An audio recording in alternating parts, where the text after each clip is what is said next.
Our first reader is Meg Elison. Make more noise than that.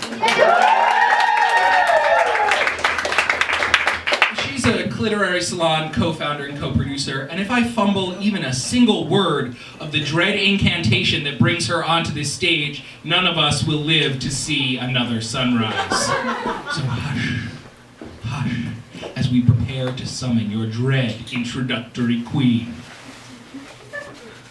This is really good hush. Meg Elison is older than sin, and her heart can grow no darker. She wants to basically do it with the abyss. Every midwinter, you can laugh too, it's fine. It's fun. You're all gonna die, but you can laugh.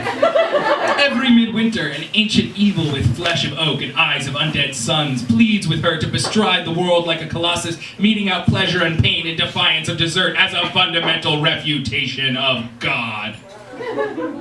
Each year she's like, pass. And yet the day of her acceptance draws near, and there will be a wailing and a gnashing of teeth like the opening bars of a really serious death metal track. Dramatic release of breath.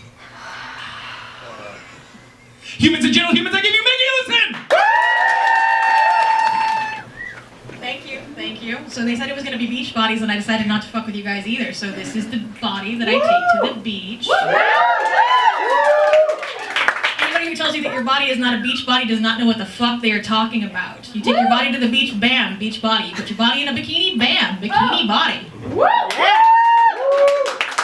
I'm only not wearing a bikini tonight because, let's face it, it would be over for you hoes if I did. True. So tonight's piece is called and is about first times. I recently read Guy Branum's spectacular memoir, My Life as a Goddess.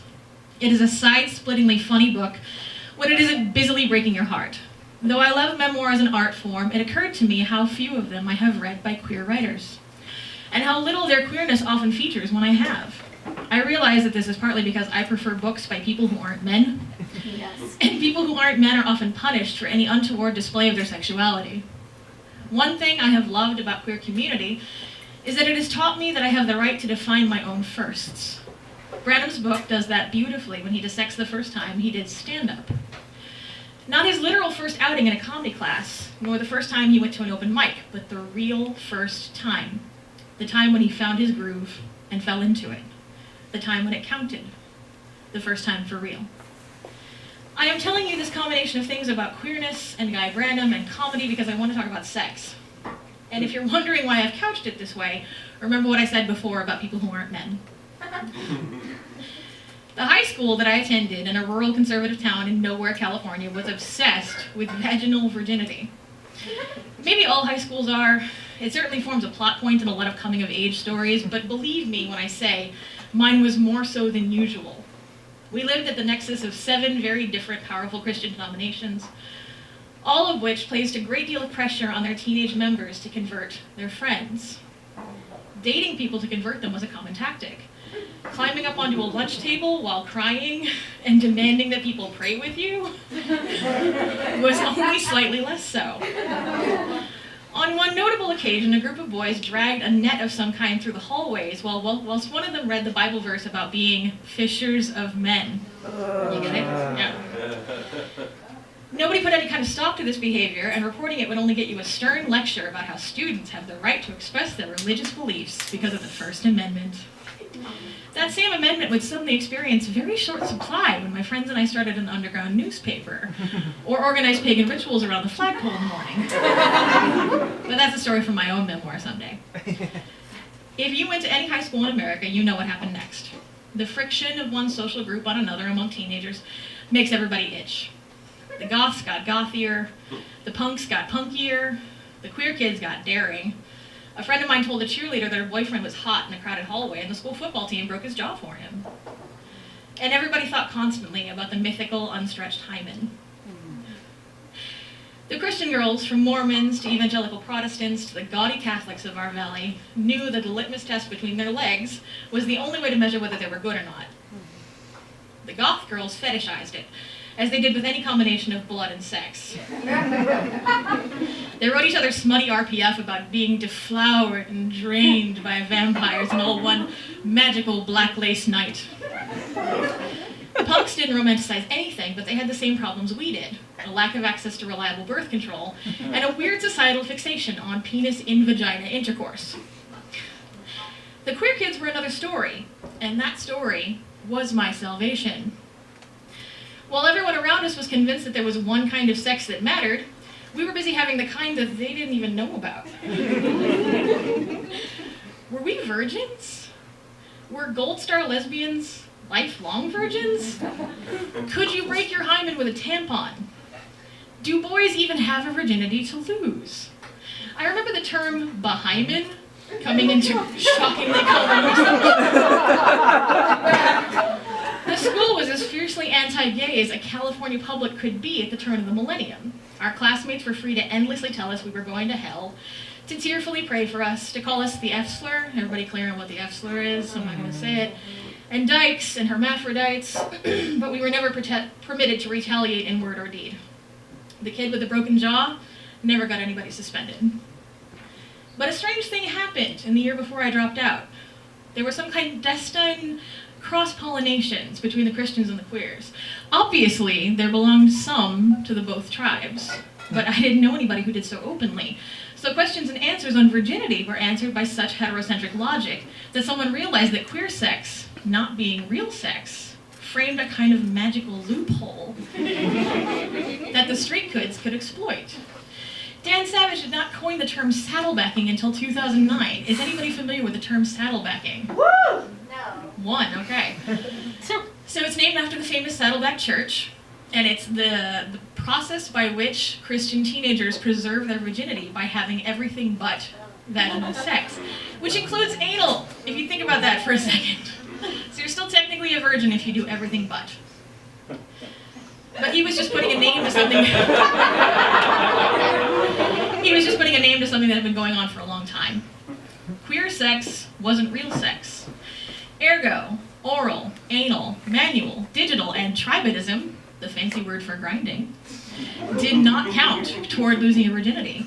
They were passing the word like wildfire, excited they had hacked getting off. The goddamn straights had Columbus foreplay.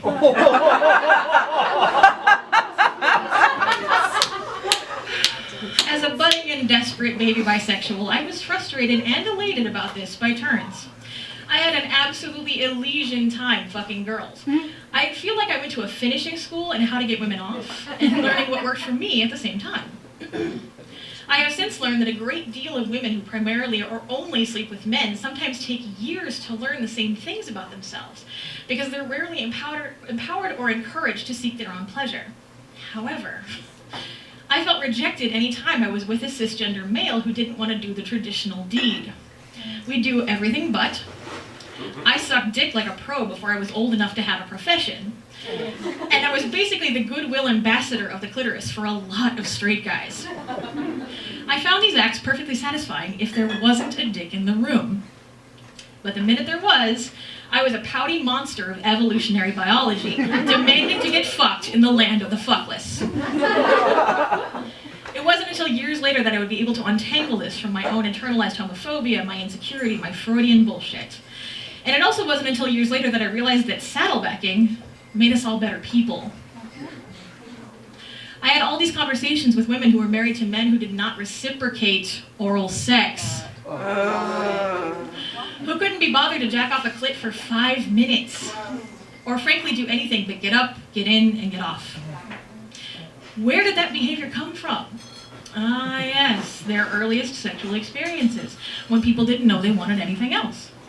I thought about all those straight kids who had basically learned to have gay sex, which is to say they learned to deprioritize BIV and decenter vaginal virginity from their identities. We had all graduated not only from high school, but also from a boring and restrictive definition of sex, and we had brought with us some very marketable skills. So I must return to the question of a first time. Virginity is a garbage construct designed to commodify women and normalize one specific sexual narrative. When we were kids, we used to try to prevaricate and clarify. What if your first time wasn't consensual? What if you don't remember it? What if you didn't do PIV, but you both came? What if you were a lesbian? When did your first time really happen? When did your life begin? Why would you let anybody but you answer that question? Remember being so young that you thought fucking somebody changed who you were? Remember being so young that it did? Your first time was when you found your groove and fell into it. Your first time was the time that it felt right. Maybe it was momentous, and maybe it wasn't. Maybe you saw yourself afterward and you thought that you changed. Maybe you didn't. Maybe where the P went in the V, maybe the D went in the A, maybe you got F'd and the only place you felt it was your heart. My name is Meg Elison, and I lost my virginity to a girl in a swimming pool, to a boy in Germany, to a dragon I met only in dreams, to my husband, to my own fucking self. Thank you.